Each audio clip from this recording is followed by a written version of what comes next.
I'm just going to tell this little story. It's not really about Tai Chi, but it shows what these sort of exercises can do for you, the slowness and the stillness.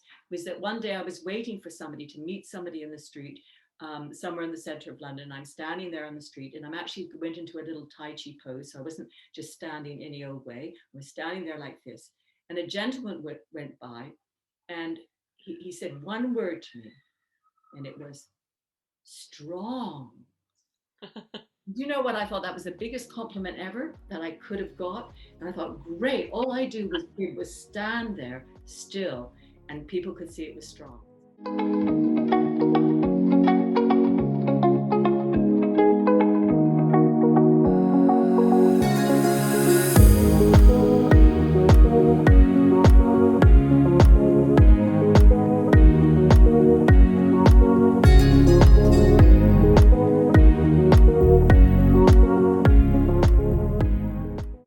Welcome to Exercise for Osteoporosis in Conversation with.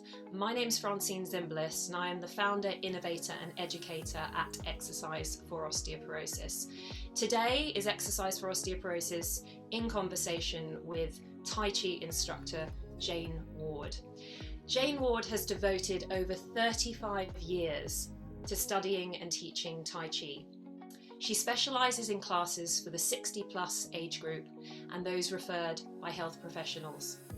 As a trained postural stability instructor and the Tai Chi consultant for later life training, she has a particular interest in falls prevention. In her Tai Chi classes, she works with many people suffering from osteoporosis, balance problems, Parkinson's, and cardiovascular disease, as well as stroke survivors and those with COPD.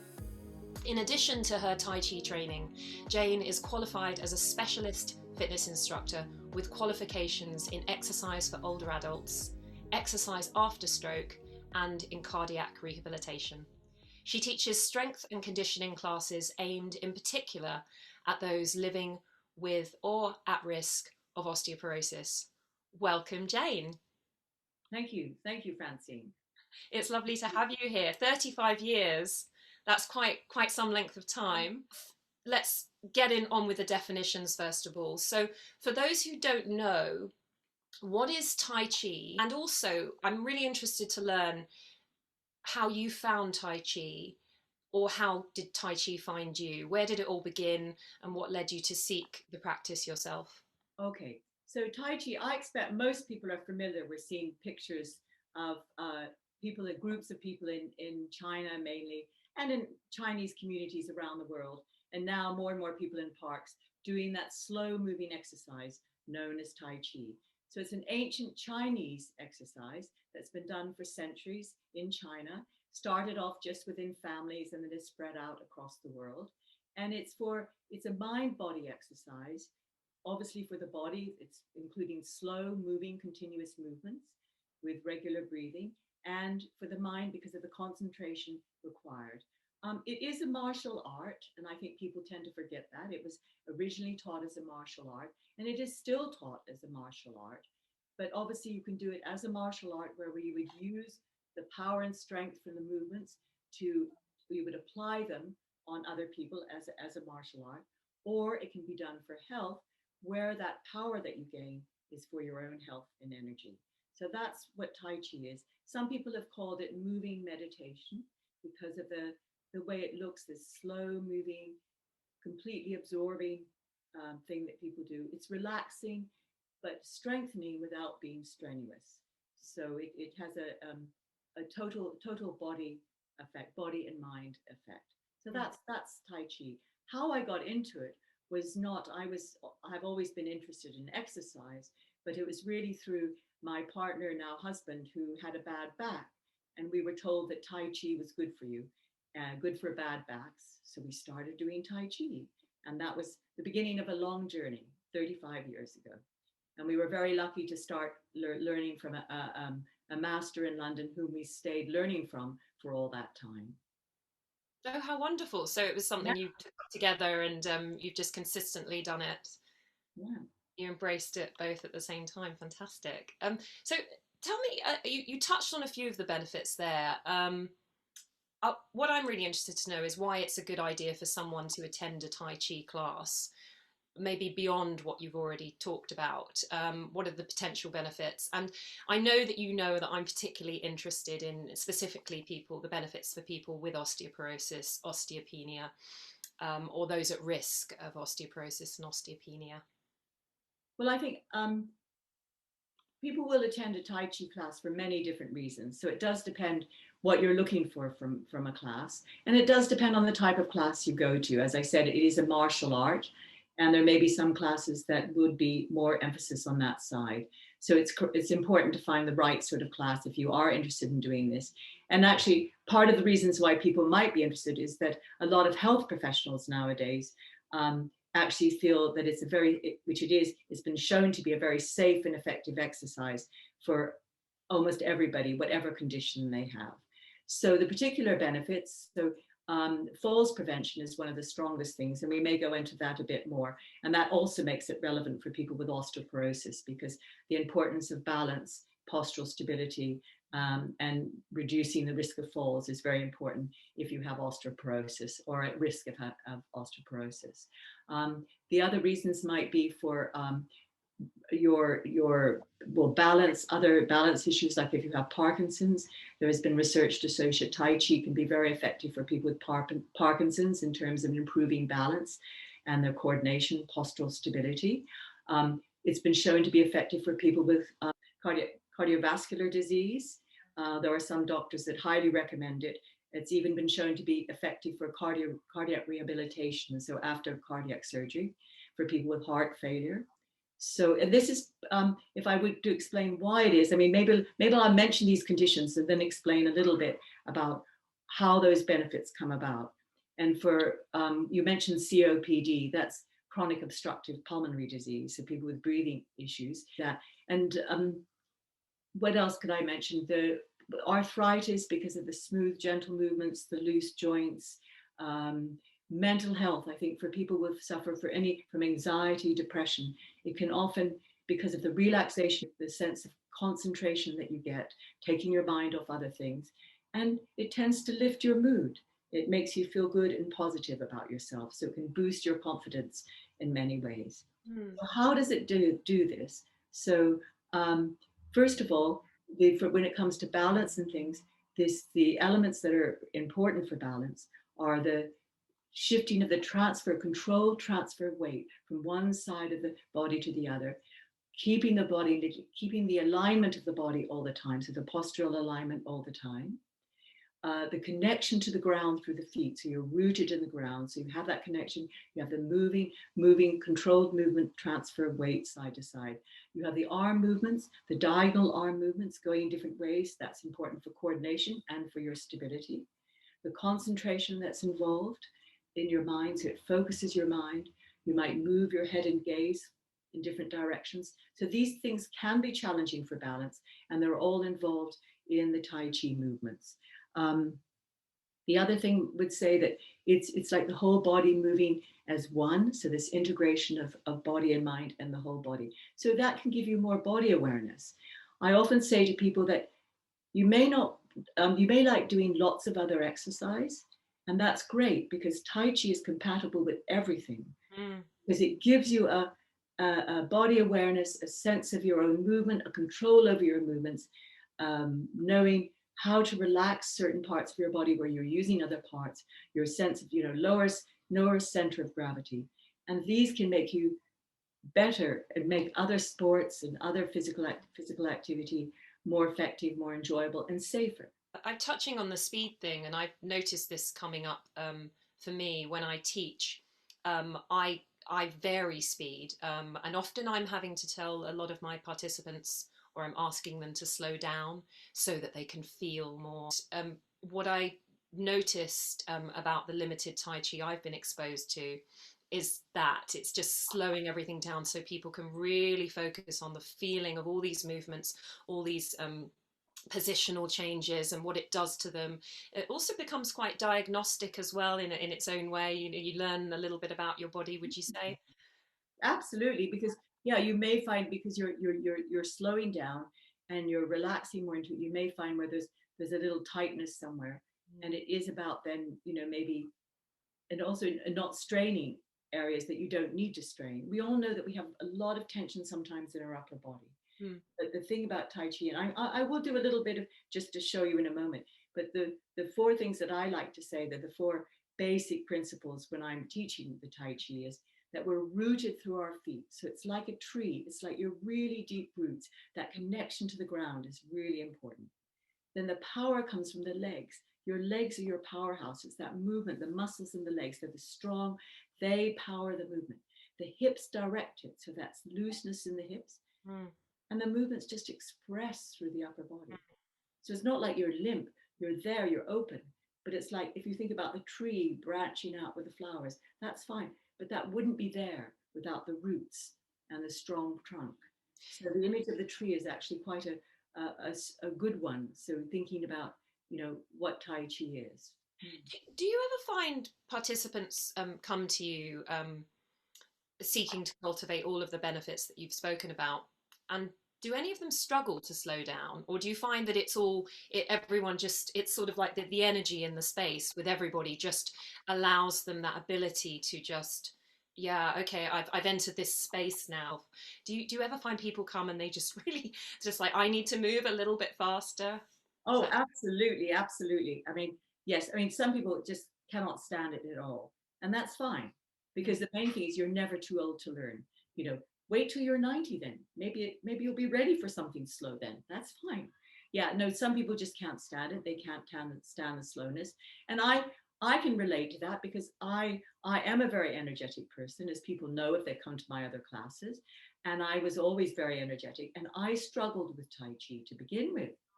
And actually, what changed that for me is when we suddenly did an exercise of absolutely no movement, just completely standing still Mm.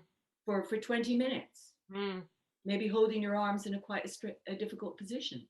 And Mm. then I realized, the power of stillness. Mm. And I just on that point, Mm. I'm just going to tell this little story. It's not really about Tai Chi, but it shows what these sort of exercises can do for you, the slowness and the stillness. Was that one day I was waiting for somebody to meet somebody in the street, somewhere in the center of London. I'm standing there on the street and I'm actually went into a little Tai Chi pose. So I wasn't just standing any old way. I was standing there like this. And a gentleman went by and he said one word to me, and it was strong.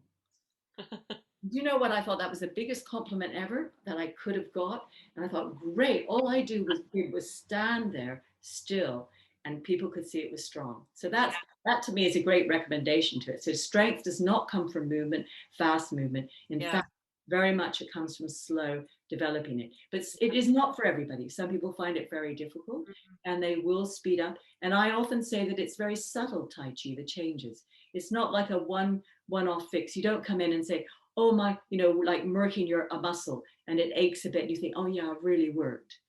You may not notice, and you may not notice what you're learning. You may not notice your body change as it's changing. It's so gradual.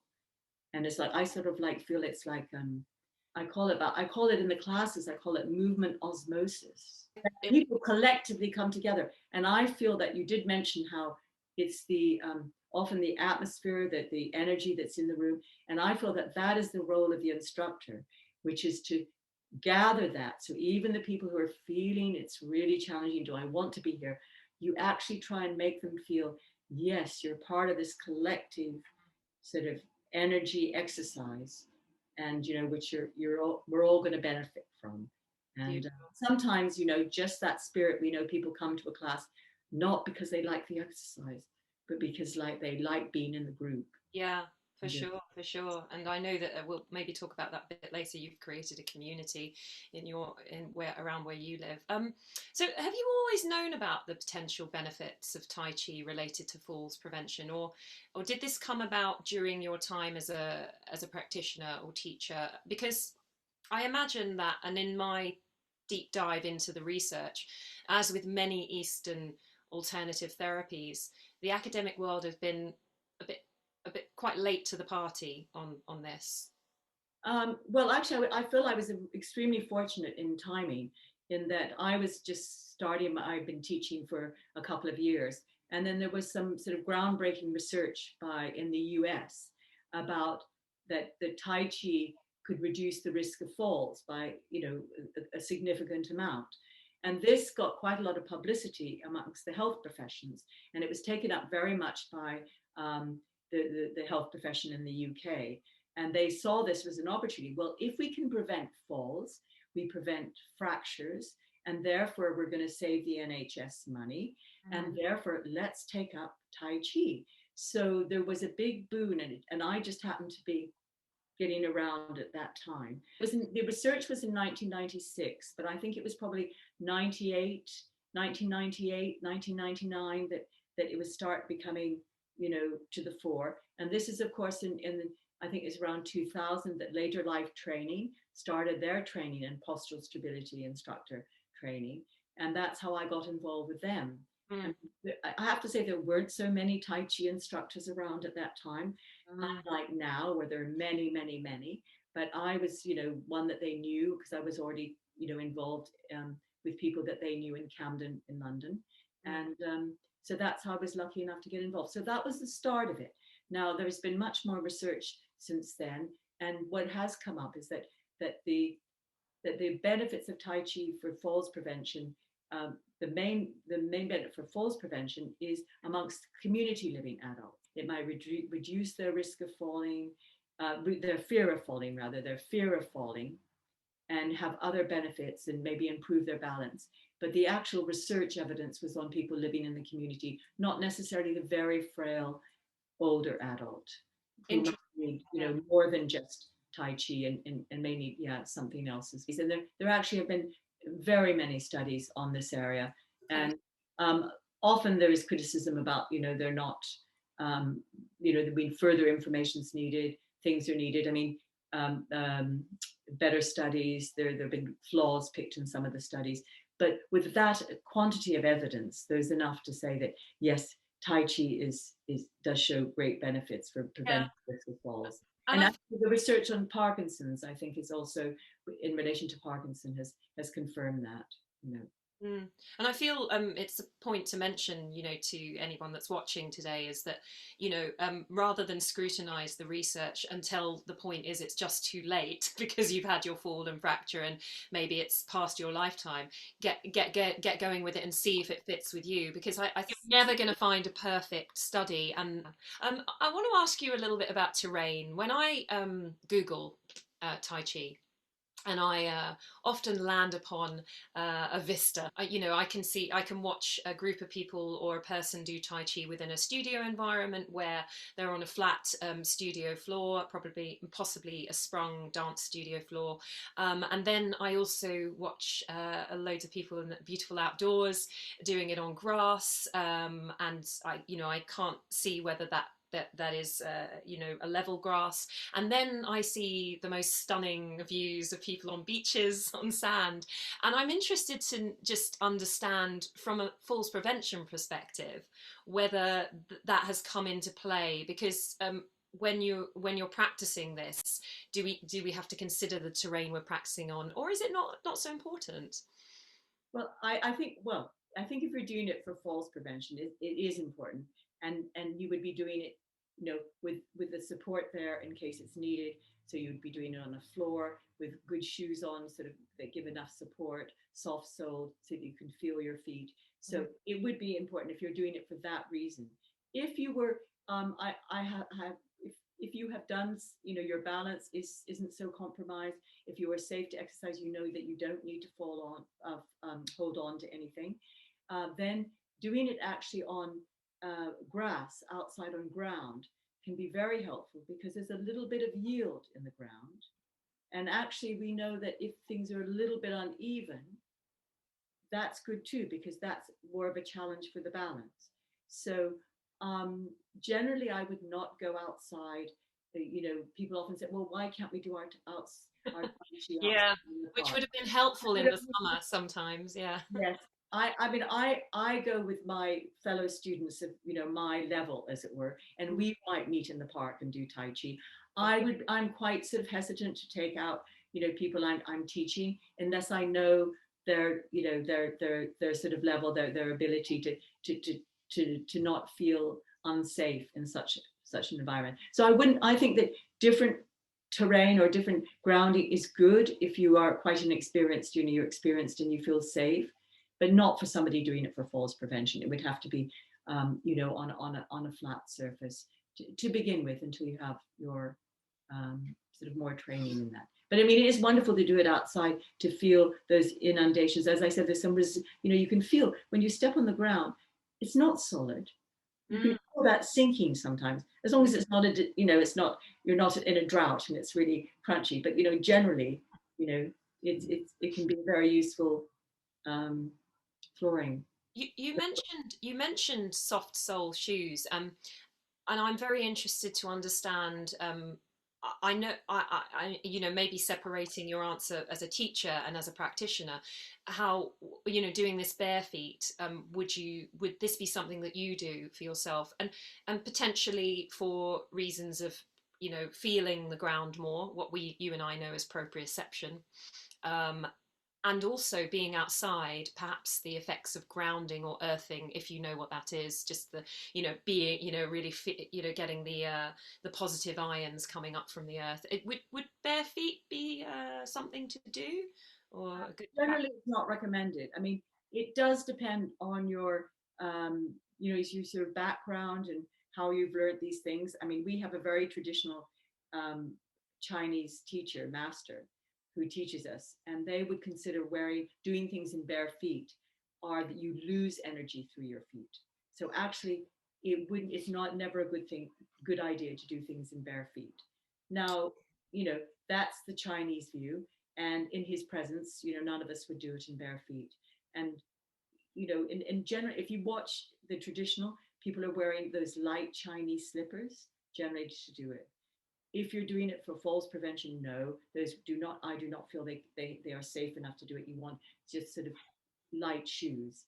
But right? and for myself, it depends on where I am. If we were doing it on a carpeted floor, like here, I might wear socks.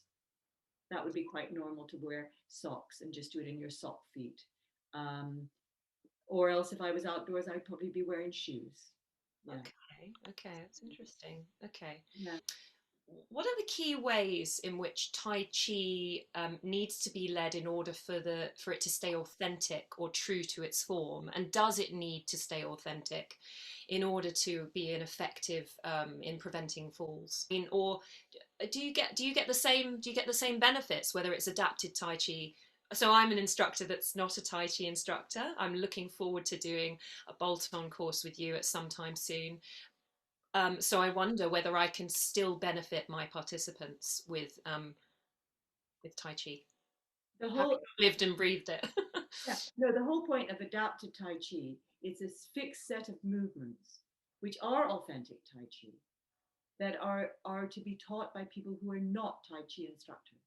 So there's no sort of ambition to say, oh, if you learn to do this, you will become a Tai Chi instructor. No, it's very clear. You're a postural stability instructor, and you do these little bits of adapted Tai Chi, and they're adapted because they're just taken out of the Tai Chi tradition, picked because they can help with the balance and coordination. So they fit with the falls prevention goal of that course. So that's what they are. So they're not, they are authentic because they are the movements that we do in Tai Chi. And they have all the elements of Tai Chi that are important for falls prevention, the rooting in the ground, the movement of the hips, the relaxation of the upper body, the lower center of gravity, the controlled transfer of weight. So they're authentic, but they're just those three separate movements, which are the ones that are taught now, which are the adapted Tai Chi. That's why the adapted's in there, so that people are not misled to thinking, oh, I'm learning Tai Chi now. Well, actually, you're not. You're just learning adapted Tai Chi, which means these three movements included in the falls prevention program. Yeah. So I guess that's the thing, isn't it? It's for somebody that might not want to attend a full Tai Chi session because it doesn't suit them. We can bring in elements, or elements can exist in other exercise classes. So you've got that ingredient, that is within the evidence base. Yeah, and one of the things about it is that people really like it. Mm. Because that's the sort of, okay, we'll signpost you when you've completed the postural stability course, we'll signpost you to a Tai Chi class that would be suitable for you to continue on in. Yeah, Mm. exactly. Mm. So giving them a little taster of it. Just, Yeah, yeah, super, whet super. their appetite. Yeah, I've always looked at it as an art form or a beautiful choreographed sequence with possible spiritual elements floating around it.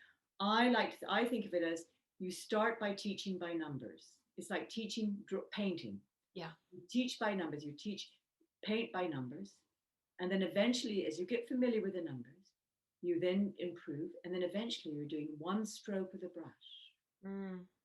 and actually, I'd say that it's a journey for everybody. Mm. It's an individual journey, and everybody will get something else from it.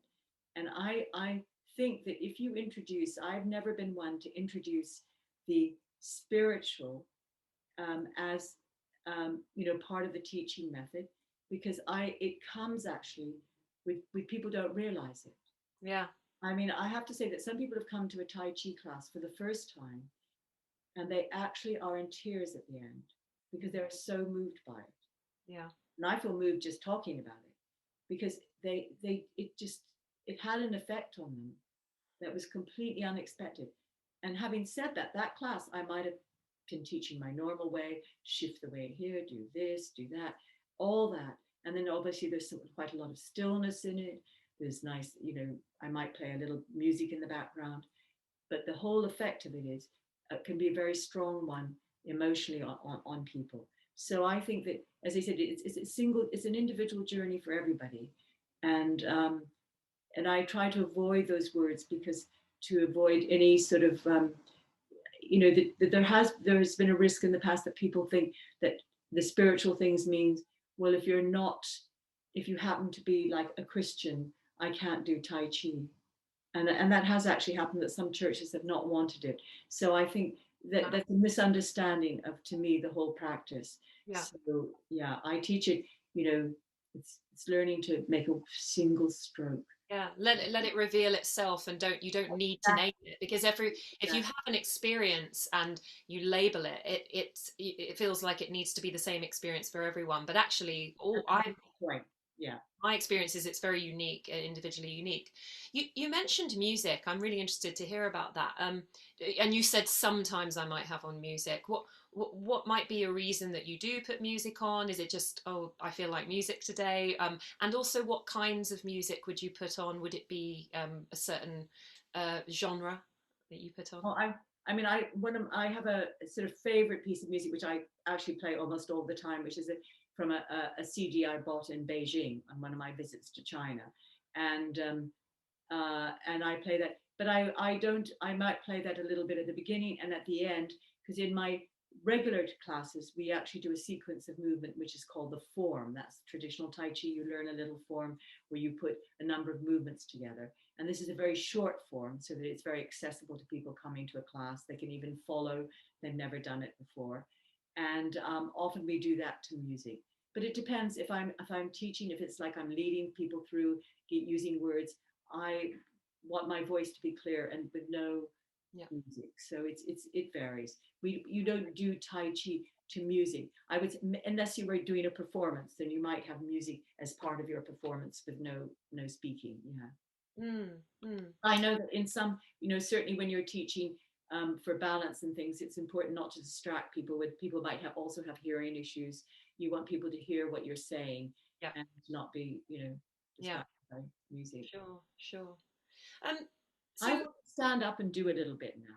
go for Well, it. Yeah, I'd love to hear it, and I'll I look on with some other questions. Show me. want to show a little movement just to show these principles Yeah. that I mentioned earlier. I'm just going to move my chair out of the way. Okay. Just lift my screen up a little bit. And it's just going to be ascending away. I'm only going to show the sort of upper body, although of course we know it's starting in the feet. And it's just the way when you come forward, you shift the weight, you turn the hip and the arms come out, and you go back the same way. You're taking the weight back, you're turning the hip, the arms down. This is a warding off, turning the hip, shifting the weight, turning the hip arms down. So you can see how the movement starts with the weights coming forward, the hips turning, and the arms come up. And then as I go back, the weight's going back, it's bringing me back. I'm turning the hips, the arms are coming down. I'm going forward and up and back and down. It's like a lullaby. It is, okay. But you can see what you can't, it's hard to see without feeling it, which is Yeah. how Yeah. it's so much from here. And I'm completely relaxed up here, but not limp. So there you go. Yeah. Basic demonstration. Um, so Tai Chi, I just wanted to touch on the time in people's life that they take it up. It's often for me, and for many people I know, it's associated with someone of the third age. Um, so want to understand whether it would benefit people that take it up earlier in life, mastering the sequences and the essence earlier on, and also does the demographic of people doing Tai Chi differ among cultures and countries? Um, well, first of all, I'm always telling people you can take it up at any age. I mean, obviously, I wasn't really young when I took it up. I don't know what young or old are anymore, but it's a bit. I mean, I teach mainly older people, so the people I see are the older age group. But it is done at all ages, and many young people like to do it. But then you would probably do more of the martial art aspect because you would, and that doesn't mean the movements won't be the same, but you will be using them on each other. And that's how actually how I did for many years. We would, this ward off, pull back. Well, you'd actually be doing it with somebody Yeah. and throwing somebody around the room. But when you get older, that's not something you want to do anymore. It's certainly not in a falls prevention class. Yeah. So you didn't do it just for health. So but then I think that it's done. Children may learn it too, and because of the stillness of it, it helps with the concentration and things like that. But I think when we see it, when we see in different cultures, well, obviously, I younger people, the cultural situation in China is very different now, and when we have been there to visit, when I've been there many times, it's if we go to the park, it's true that it's mainly older people doing it in that last generation, and who knows whether young people are learning it. I expect that that's happening more in the Chinese communities around the world, or amongst many Westerners learning Tai Chi at all ages. I don't know how much of it is taught amongst young people. Still, some young people would be learning it in China, but there are so many other options of exercise now that they may be doing. I think to anybody, there are classes for all ages. It's there's no obstacle. Learn it whenever you want to learn it. Whatever you're doing. I mean, I know a man who loved football, and he said, "But doing this makes me better at football." Yeah, exactly. Well, there you go. What a recommendation. Yeah. Complementing. I don't know about you, but when I take up a new activity, it's often that I've known about it, but I had a calling. It was like now's the time. Certainly that happened for me with yoga. And with Pilates was an injury driven thing. Yoga it was about movement. I felt like my body needed to move in a certain way. I am getting more and more interested in Tai Chi, and because I do teach elements of it, I feel like I want to learn deeper, and I want to practice it so I can teach it at a deeper level. And I certainly know my sister has been playing with Qigong and Tai Chi. I don't know much about that. I don't know if you want to speak about that a little bit. I don't know whether it comes hand in hand with what you do or whether it's completely separate.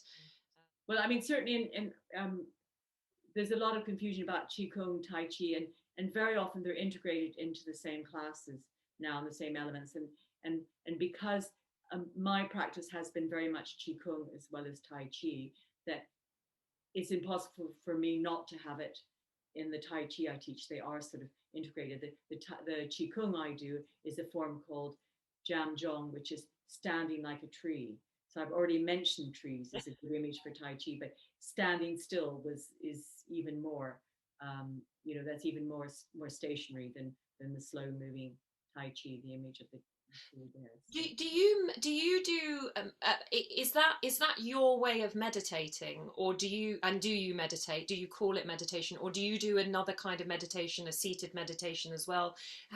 What would you is this it? Is that the tree? Is that your thing? Is that your go-to Um, meditation? I think well, the way I teach Tai Chi, it is not meditation. And that in fact, when but you will find that you concentrate, your concentration and your level of, mindfulness will develop with Tai Chi because you have to think about what you're doing.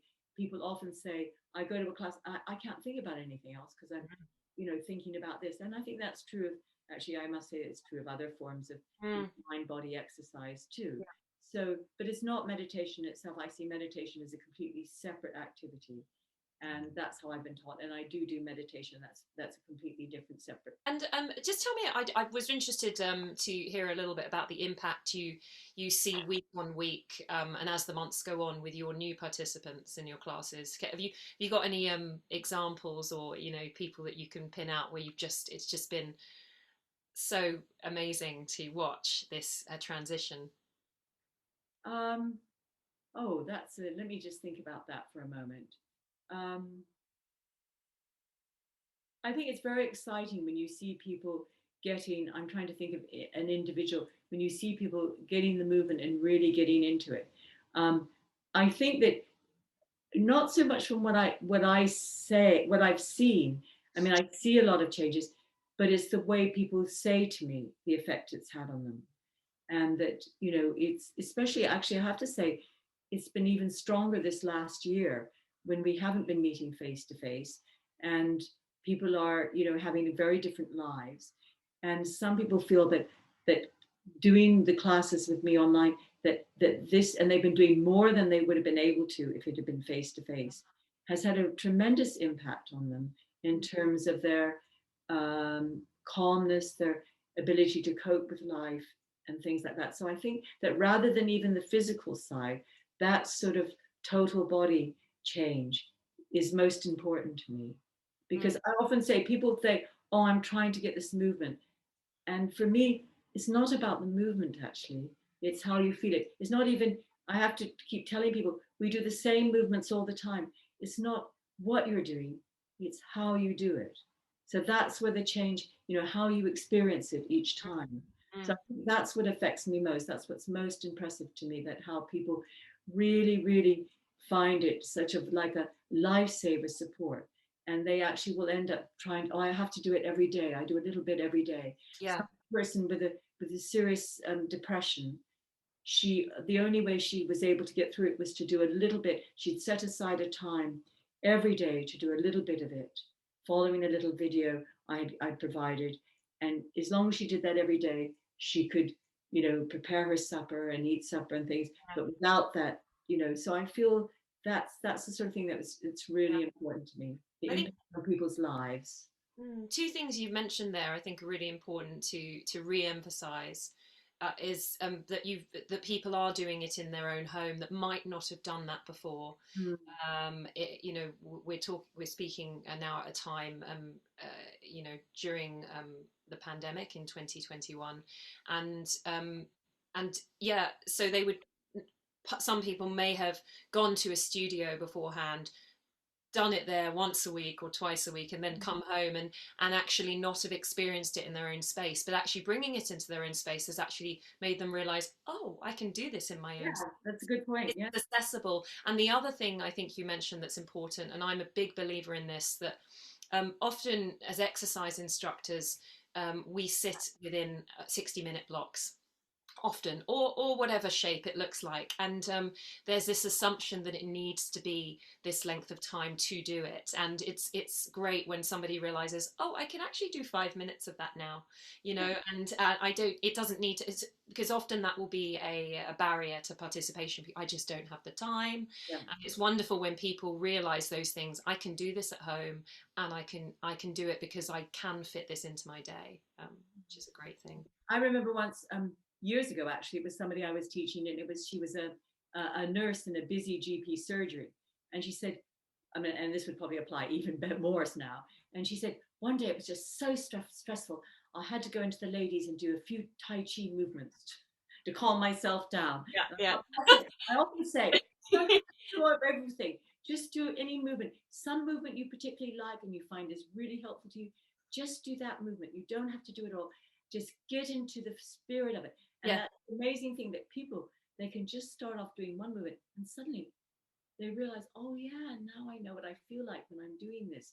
And they can really, then they really go for it. You know, I've certainly been somebody that has gone to the ladies' room to do something to meet my to sort of elevate my mental health or my physical health, and also on a plane. You know, it's often I'm the one next to the toilet doing whatever I need to do. It's great. You know, definitely use that space. It might be there's a load of cubicles where there's people behind them doing not using the cubicles for their intended use anyway. Um, so. Where are we? So tell me what you're doing now, Jane. So we're sort of coming up to the end of our conversation. Tell me what you're up to now in the world of Tai Chi. What projects are you working on, and what lies in the future for you in this world? What's going on? well, first of all, I have no idea what the future holds. I've never planned my future, and it's just that I've been incredibly lucky how it's panned out. I'm really happy with what I'm doing now. I'm teaching my classes online, several classes, as well as also do my strength and conditioning. You mentioned that, and I love doing that. And I have people are, you know, more and more people are joining them because they hear from their friends, and it's, you know, it's a fantastic. I appreciate being in touch with everybody, and they've appreciated having this. Unfortunately, it leaves those people who can't use the technology out, and I feel for them. And even when there are some face to face, often they require online booking. So that is a little bit of my concern there. But I find this online, I will continue my online probably forever.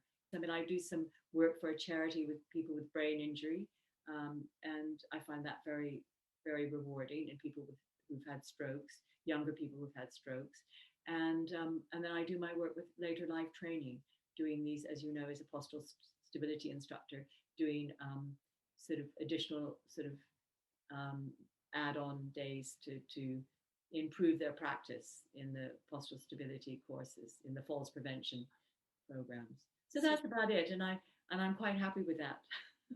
Sounds like a good luck. I'm enjoying life very Yeah, much. So good. I feel very positive about everything, and feel like I'm incredibly lucky to be able to do what I can do. Thank you so much for your time today, Jane. It's been such a wonderful conversation. Move to No, finish. I'm really happy, Francine. This is really, Yeah. really good. It's been really nice to talk to you.